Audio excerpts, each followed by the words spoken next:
Another couple standouts in this film. Bas Rutten plays himself 20 years ago, which is incredible. And I'm going to be honest here. I love Emily Blunt. She is not bad in this movie. We'll get to what I didn't like about her and her character soon, but Bas Rutten is the second best performance in this film. Bas Rutten is honestly unbelievable in this film. There are a couple scenes with Bas Rutten where you're like, Bas Rutten, especially if we know Bas Rutten, he's this enigmatic and charismatic MMA figure. And not only was he a great MMA commentator, he is just a great person, and he was a really, really influential fighter. He is so goddamn good in here, and I know he acted in Here Comes the Bloom and a couple other films, but dude, he is fucking really good, and he's a really good aspect of this film. There's a really intense scene when him and Mark Kerr are training, and he gets hurt, and how he gets hurt is the main reason why his career ended, and it's a really intense scene, and it's kind of like, hey man, did not know you had these acting chops. He is really proud of himself, and I don't even know him, but I just know he's proud of himself from this performance. So shout out to Baz Rutten. He's the second best performance in this film.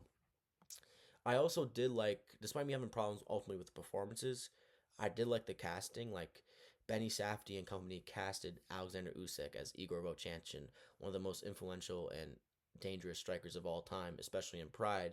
And then he casted Ryan Bader, former UFC fighter, top contender in the UFC, and former Bellator champion, as Mark Holman, which is really, really interesting because he could have easily casted an actor who is an actor and who's never fought in MMA. Instead, he cast combat sports fighters in multiple roles, and then he cast Ryan Bader in one of the most important roles of the film. It didn't totally work for me because I think Ryan Bader ultimately is an MMA fighter and he's not an actor. And this film is honestly surprisingly relying on Mark Holman's character in this film. And honestly, Ryan Bader is not good, and we get too much Ryan Bader in this film. And I think that is a detriment to this film. But I do admire the bold and creative risk he takes, not only in the filmmaking, but in the casting department. There are a couple misses when it comes to the casting. Like Ryan Bader is fine in this film, but if there was a better actor as Mark Holman, it would have been an even greater film.